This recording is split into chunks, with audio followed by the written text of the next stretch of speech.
Esther, Queen of Persia.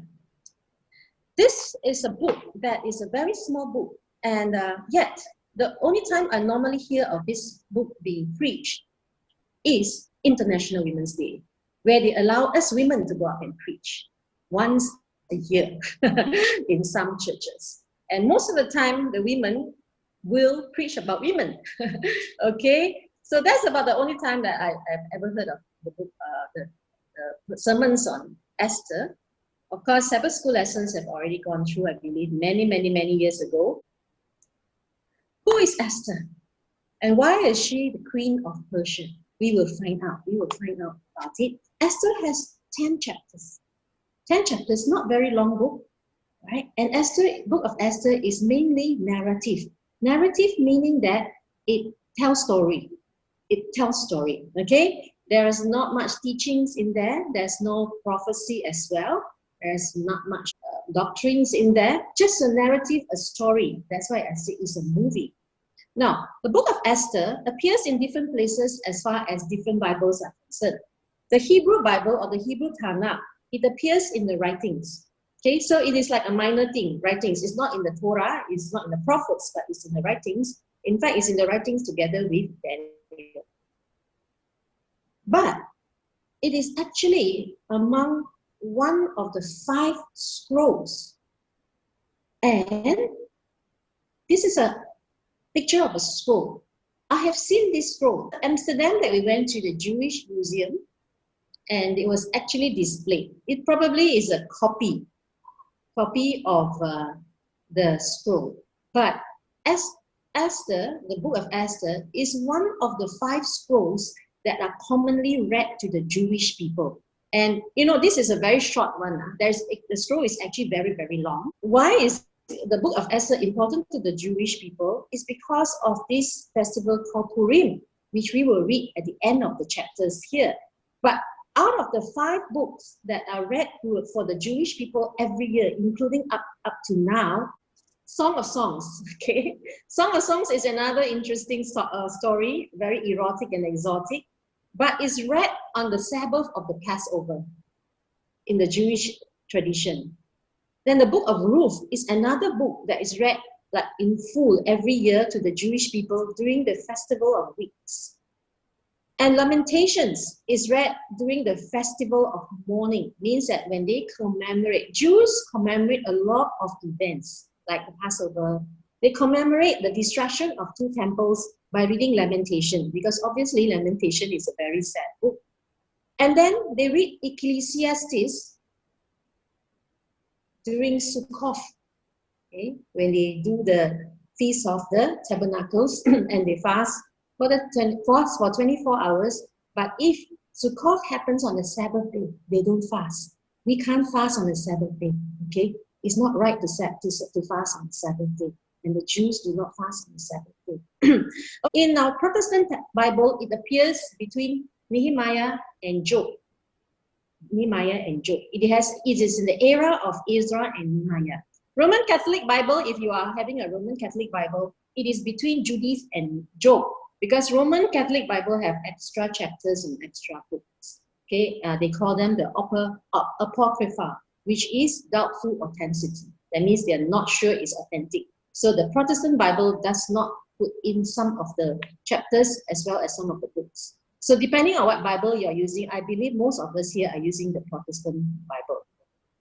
Who can tell me who wrote the Book of Esther? Mordecai. Mordecai? Okay, very good. She has been researching. There is tradition says that Mordecai wrote the Book of Esther. He probably would have recorded it down, and might be somebody else completed it. Good.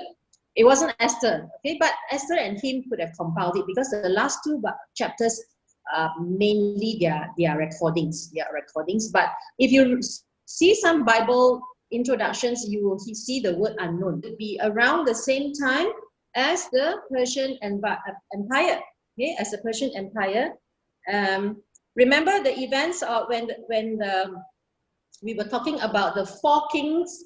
The 4 kings of the Persian Empire that will come before the Grecian Empire would be Cyrus, Cambyses, and then some people have that Semi-Bodius, and Darius and Xerxes. So we are going to it's actually in that era of the events occurring between 483 to 473 BC. And we start off very interestingly at the Book of Esther. In the first chapter, it does not really introduce Esther yet. So if we can now move from Daniel to the Book of Esther, which is between Nehemiah and Job, we can start our movie and start our story. So this is the time when the exiles have returned to Jerusalem, but there were some people that did not return to Jerusalem. So we're going to be introduced to them. The thing about Book of Esther is that it is not a religious type of book. The secular character of the Book of Esther, in fact, even Martin Luther, our great reformer, refused to accept that book. He threw this book into the river because he said, this is too secular. It's not religious enough. But finally, it was canonized. And I believe that God allowed it to be canonized for a reason, and we are going to talk about that. Okay, so now we are going to go into the first verses of the book. We are introduced to this guy called Ahasuerus. Okay, the Ahasuerus is our normal term for him, but actually Ahasuerus is a Latin word. in their language, or in Greek language, he's called Xerxes. I don't know how to pronounce that, but he's Xerxes. And this is the one that was the Xerxes, the one that actually tried to invade Greece, remember? But was pulled back and he didn't succeed. 486 to 465 BC, that was his reign. So the Book of Esther will occur around that in that region. So we start off by introducing this king to everybody. And I believe that Tim Bell has the assignment of introducing King Xerxes. Some of your version have King Xerxes, the modern version. Some version have King Ahasuerus, which is the older version. So it's either Ahasuerus, Artaxerxes, or Xerxes, same guy. Okay, to you, Bell. So my team will be presenting chapter 1 of Esther. So we are introducing King Ahasuerus, his kingdom, his character, his leadership, his reign. So as mentioned in Daniel 11 verse 2, this is the fourth king. 3 more kings will arise in Persia, and the fourth will be far richer than the others. By the power he gains through his riches, he will stir up everyone against the kingdom of Greece. So this fourth king is Xerxes I, and his reign was between 486 to 465 BC. And we go to verse 1. It says that these events took place during the days of Ahasuerus, who ruled 127 provinces from India to Kush. So you can see from this map, here's India and here's Kush. So it's a very vast empire, the Persian Empire. Now in those days, King Ahasuerus reigned from his royal throne in the fortress at Susa, which is today's modern day Iran. So Susa is here and this is Babylon. Susa would be here in the middle of the whole empire. The capital is here. Verse 3, he held a feast in the 3rd year of his reign for all his officials and staff, the army of Persia and Media, the nobles and the officials from the provinces. He displayed the glorious wealth of his kingdom and the magnificent splendor of his greatness for a total of 180 days. So that would be 6 months or half a year of feasting. So imagine the amount of food. Very long part. Yeah, very, very big makan. And then verse 5, at the end of this time, at the end of the 180 days of feasting, he held another week-long banquet in the garden courtyard of the royal palace for all the people, from the greatest to the least, who were present in the fortress of Susa. Beverages were served in an array of gold goblets, each with a different design. So imagine every goblet is different. And the royal wine flowed freely according to the king's bounty. and no restraint was placed on the drinking. The king had ordered every wine steward in his household to serve as much as each person wine. And verse 9, it tells us that the queen Vashti also gave a feast for the women of the King Ahasuerus' palace. So this gives a picture of how rich King Ahasuerus is. So in verse 10, on the 7th day, which is, I could say, the last day of the feast, so the king was feeling good from the wine. Maybe, I don't know, maybe he was tipsy or what. So he commanded his eunuchs, there were 7, Mehuman, Bista, Abona, Bigta, Abakta, Zeta, and Kakas. They personally served him to bring the queen Vashti before him with a royal crown. He wanted to show off her beauty to the people and the officials because she was very beautiful. However, in verse 12, it says that Queen Vashti refused to come at the king's command that was delivered by his eunuchs. And so the king was very furious and his anger burned within him. Now in verse 13, the king consulted the wise men who understood the times, for it was his normal procedure to confer with experts in law and justice. And then the king asked them, according to the law, what should be done with Queen Vashti, since she refused to obey King Ahasuerus' command that was delivered by the eunuchs. In the presence of king, Queen Vashti has wronged not only the king, but all the officials and the people who are in every one of King Ahasuerus' provinces. For the queen's action will become public knowledge to all the women and cause them to despise their husband and say, King Ahasuerus ordered Queen Vashti brought before him, but she did not come. Before this day is over, the noble women of Persia and Media who hear about the queen's act will say the same thing to all the king's officials, resulting in more contempt and fury. So the decree was Vashti is not to enter the king's presence, and the royal position is to be given to another woman who is more worthy than she. The decree the king issues will be heard throughout the vast kingdom, and all women will honor their husbands from the least to the greatest. He sent letters to all the royal provinces, to each province in its own script, and to each ethnic group its own language, that every man should be master of his own house and speak in the language of his own people. Thank you for the extensive sharing.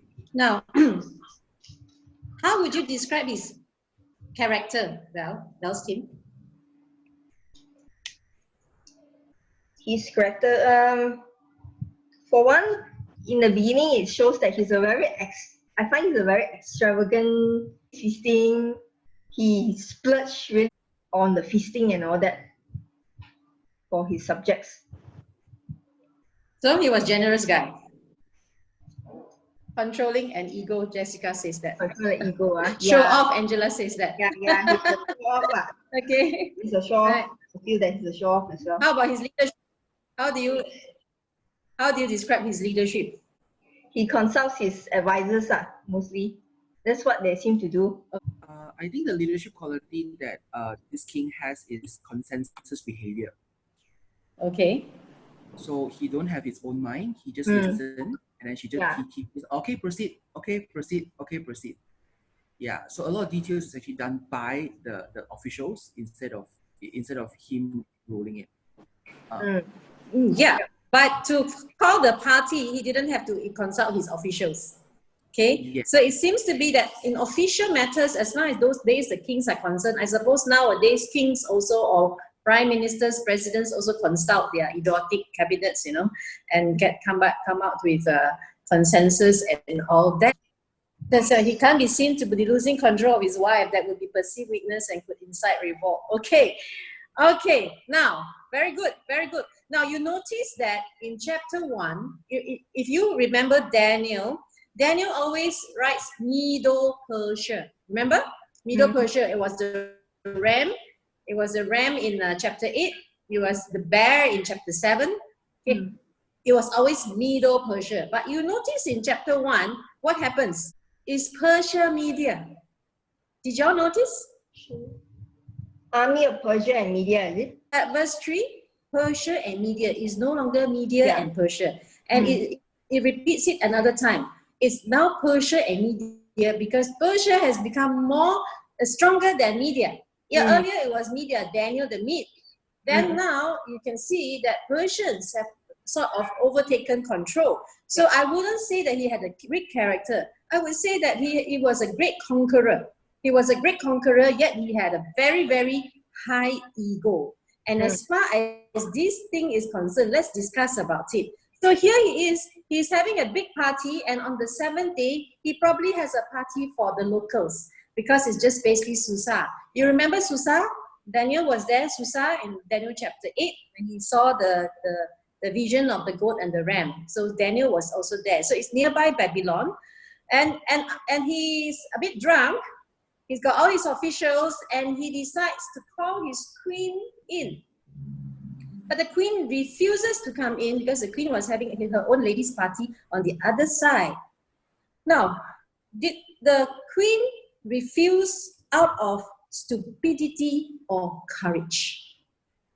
Out of honor or disobedience? Now we can turn on the mics and discuss. Okay, that I said this is not a religious book. We are talking about real events.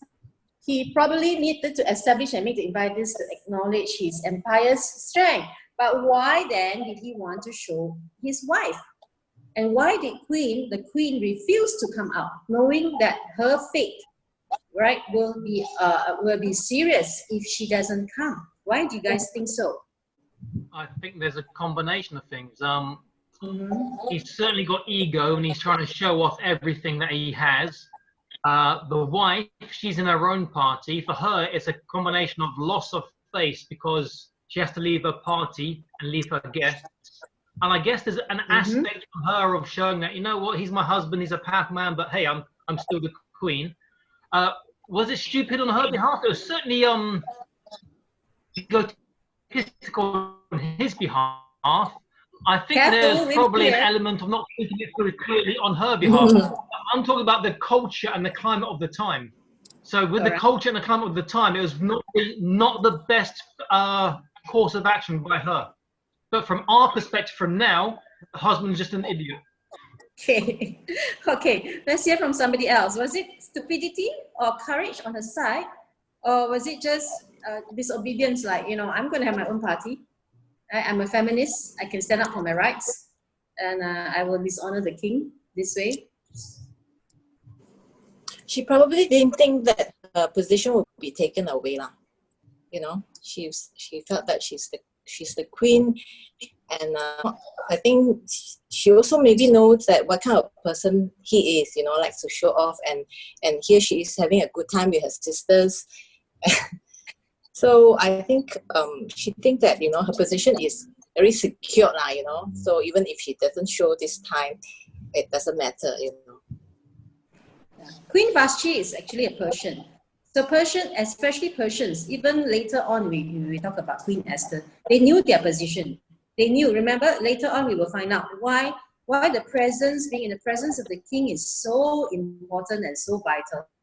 And there are rules involved with it. So she probably knew. It's not that she didn't know. She knew. But why did she not want to go? She may have overestimated her value to her husband. He wants to show her off because she's really, really beautiful. But she might have underestimated his value on his face, or his loss of face, on his pride. All right. Okay. Now, if he wanted to show her off, why didn't he show her off at the beginning of the 7 days before they got drunk? Remember, this story is, we are doing exegesis, right? So this one, he's already got drunk, his gang has got drunk, and he calls his wife in. Knows that he is drunk and he's just calling her on whims. So it's like, you know, why should I come on your whims? That sort of thing. So I don't know. That's in my opinion, right? Can you hear me? In my opinion, there seems to be some battle. The fact that Queen Vashti actually had a feast for women, it seems as though she was maybe fighting for some women right at that point of time. And because some said, you know, they did not mention, because this feast was only for the woman. So my guess is at that point of time she was fighting for a women's right. And the king being the king, he was probably trying to prove a point that, yeah, what kind of women's right you're having, you know, I want to call my queen anytime I can call my queen. And I figured why she didn't go is because she was promoting women's right. And then, you know, she has to prove a point that, look, it doesn't mean that my man call me, I have to go, you know, woman has the right. So I don't know. I think it's between a male and female kind of rights. That's the impression that I get. Linda says, Gugan says she's probably the Persian Rosma. Okay, so that's interesting. Yeah, Battle of the Sexes, right? Battle of Sexes exists in this time, but in those times, definitely Battle of Sexes would probably not exist, okay? Because the women probably knew their place. But in Persian culture, it's just like this, okay? It's like this. At the beginning of the ceremony or the event, normally the king and queen will, you know, will both be there. You have seen, right? In ceremonies, the king and queen, the official queen, will come in, sit on the throne. And then towards the end of it, when they start to get drunk and rowdy, the queen will be asked to leave. Then the concubines will come in. So if the concubines come in, you know what is the purpose. So we must understand the culture, right? But you know, when men get drunk, things happen and they will think of, you know, erotic things. And normally it's the concubines that come in and, you know, and give pleasure to the men. So if you knew the circumstances behind it, would you understand why Queen Vashti doesn't want to go in? Yeah, she probably would think that the king would make a fool out of her, you know, and maybe shame her in some ways. So I think, you know, to protect herself, she you know, disobeyed him. Yeah, yeah. Yeah, makes sense. Yeah. Anybody else? It's not as simple as a two-party, you know, having party. Can I say it's own local environment? If a husband come back drunk, what is the reaction of the wife? The wife will be having very long face, and sure she won't talk to the husband. Is it? I don't know. My husband never come back drunk. Before I become a Christian, when I got drunk, my wife will show me her long face. Okay. We're hearing from experience. Yes. Okay, that's okay. Yeah. And he already tipsy, he's calling his queen in. Maybe he wants to show off, but in her mind, it's a very different thing in her mind. So she refuses to come in. You can say it's stupidity. You can say it's out of her own courage and honor. Okay? We never know because Queen Vashti disappears after that, right? Queen time, and understand why things happen because the Bible doesn't really give much details, isn't it? So anyway, what happened to her? Anybody have an idea what happened to her? Was she killed? The text doesn't really say, but maybe she could be demoted, like in the freezer. Okay, in the freezer. And why has it got to be an official law? Why? You know, he has to consult. He doesn't consult his how they say, his advisors on everything.